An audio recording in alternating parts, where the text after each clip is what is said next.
Hello everyone, welcome back to my channel Cisco Plays.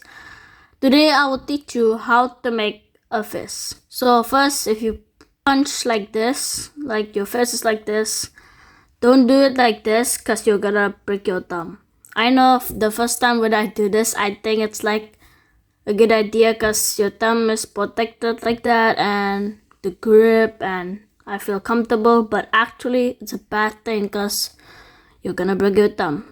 If you punch like this, it's better than punching like this because you're not gonna break your thumb, but the power will not be good. I know it's like last time, not bad, but still it's not good because the power will not be great.